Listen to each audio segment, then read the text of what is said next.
Hey everyone, so I just wanted to welcome you back for part 2 of preparing to install the wallboard. And as you can probably tell, it sounds a little bit different in here. So I'm going to go over what I've done recently, and next video hopefully we'll be installing wallboard. So stay tuned.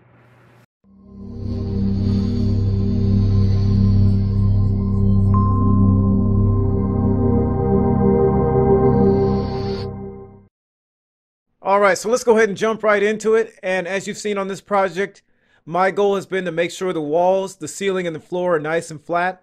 So I did another quick check of this wall using a string line stapled at 3 different heights and found that the studs were about 1/4 of an inch out from each other in several spots.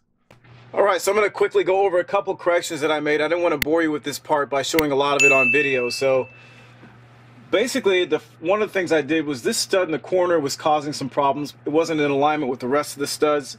So what I had to do is cut the nails. There was a nail here, and then a nail down below, 2 nails at the top plate, and then 2 nails at the bottom plate. I just used my oscillating tool and cut those out. And then what I did was I pushed the stud back into the wall so that it was perfectly aligned with the rest of these studs here. And all I did to reattach it was just use some screws, some 3-inch screws. So that was done, took care of that. Additionally, I planed some of these wall studs, so I'm going to kind of show you that real quick. So this stud right here, this stud, and this stud were all planed. So I used the planer, and then I used the belt sander to kind of make it nice and smooth. So this stud right here, I had to replace it because I noticed that it was actually bowing pretty badly. So this is a brand new stud. It's nice and straight. Alright, so the only problem area we have is right here. You can see there's a little bit of a lip. So what I'm going to do is just go ahead and shim this out and just take care of it that way. So other than that, the wall studs are within about 1/16 of an inch of each other, which is really good. And I wanted to do that because we're not going to be putting any sort of texture on the walls. And so I wanted to make sure the walls are nice and flat. So back in video number 45, I installed this window in the wall. And I included some lightning flash XL corners to reinforce the corners of the sill pan and prevent leakage. The XL corners were actually too large for this wall, but I couldn't find the regular size corners in a small quantity. I think they were selling them in quantities of like 50 or 100 at the time. So since we're most likely going to tile this window jamb, I used a bimetal blade on the oscillating tool to cut back the XL corners flush with the window. To remove the protector wrap residue left behind, the scraper blade worked perfectly.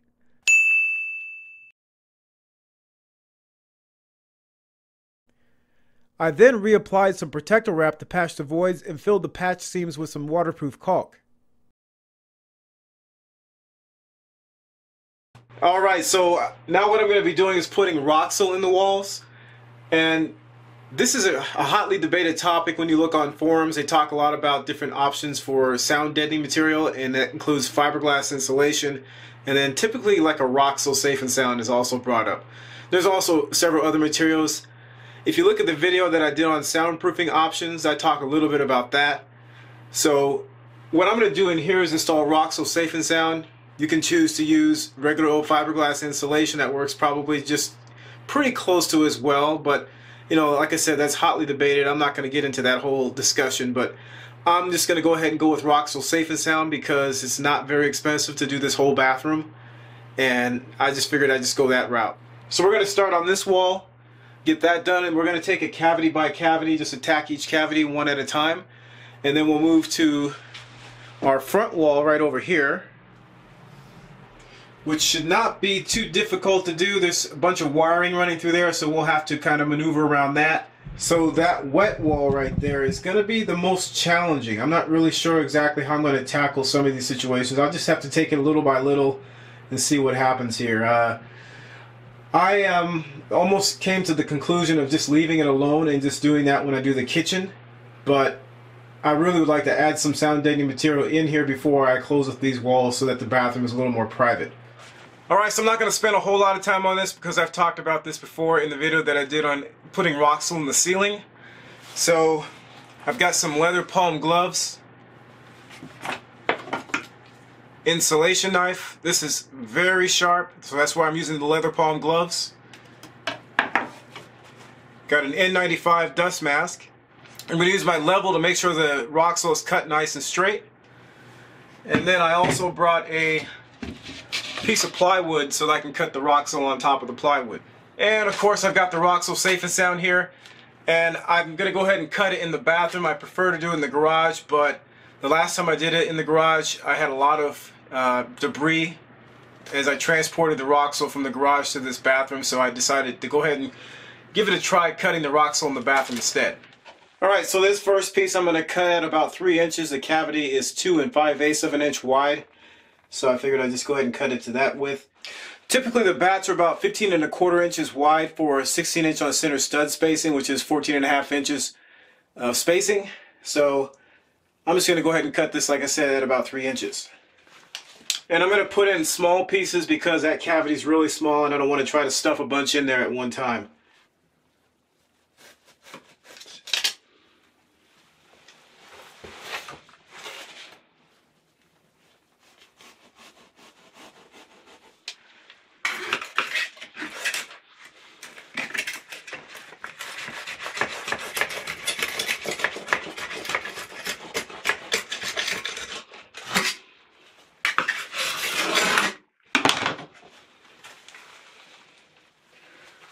Alright, so there's our first piece.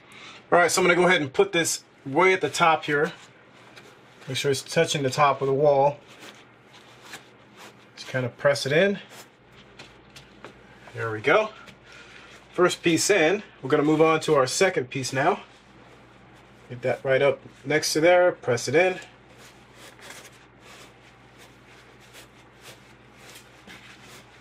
That's the thing I like about Roxul. It goes in pretty easily. You don't have to worry about it flopping around or causing issues when you're pressing it into these cavities.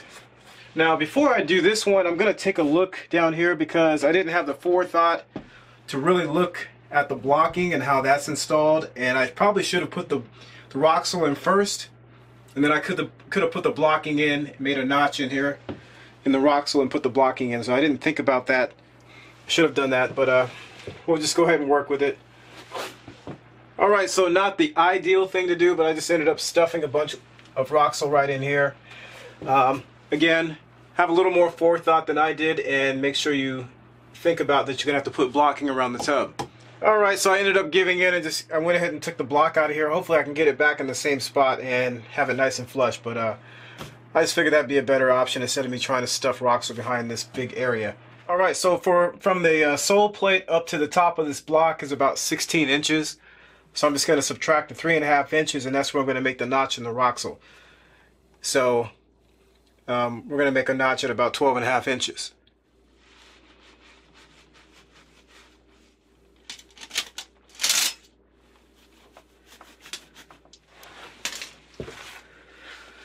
I need to cut a 1.5 inches deep into this Roxul. So the bat's about 3 inches thick, I believe. You see that? About 3 inches thick. So basically just cut halfway into the Roxul.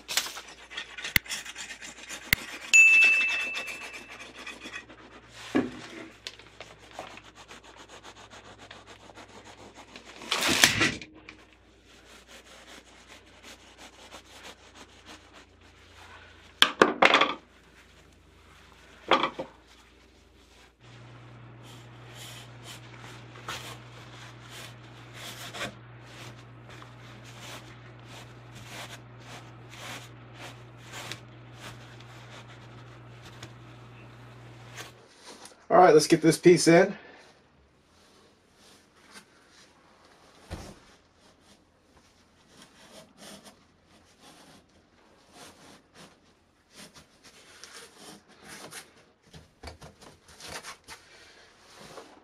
Alright, so that looks pretty good. I am done with this whole section, and I'm going to move on to this cavity. I'm probably going to have to take the block out over here too, so oh well, it'll be fine. Alright, so I cut out for the block right there, and then I have it coming up, so the block's going to be encapsulated in here.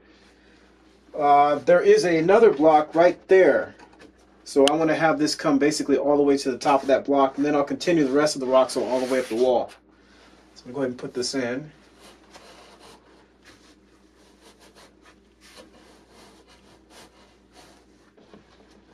That looks good there. Okay, so I had to notch out once again. This wall is a little bit problematic. I had to notch out so I could fit this behind here. And it should just fit just fine. Go ahead and slide this in.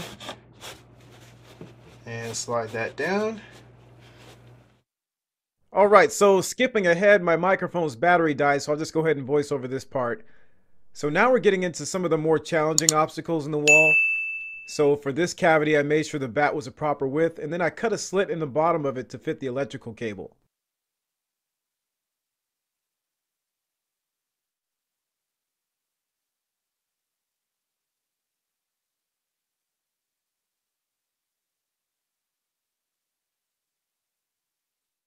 The next bat was notched on the sides to accommodate the electrical cable and wall staples, the thermostat housing, and the conduit.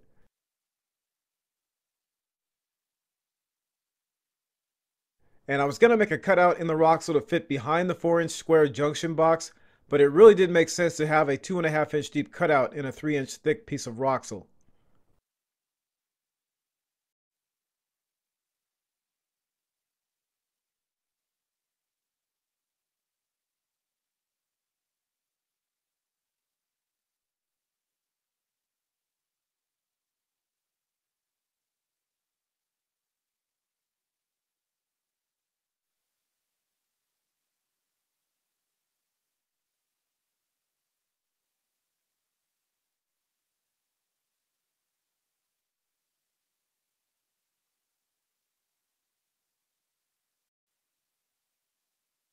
As you can see, I had to cut fairly deeply into the Roxul to make space for the conduit.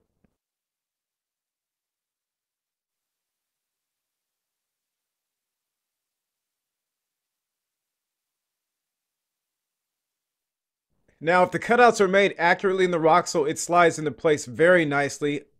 Otherwise, it's not quite as forgiving as fiberglass insulation.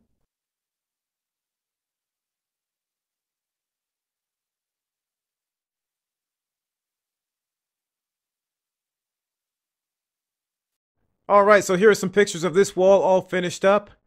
And I could immediately tell that the room was much quieter just after doing this one wall, so that was a good sign.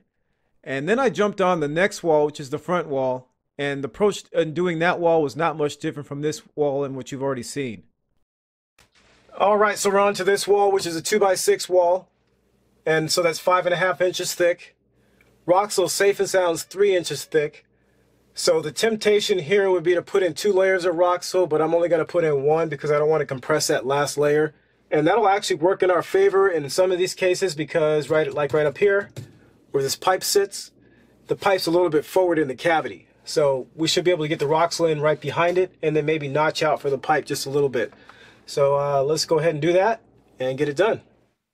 So I'm not going to spend much time discussing this wall. The main difference here is that I had to use smaller sections of Roxul to work around the cables and pipes. So that's the only really true difference that I had to deal with in this wall. It was a lot more time consuming to do this one wall because of all those obstacles in there, but it seems to have turned out okay.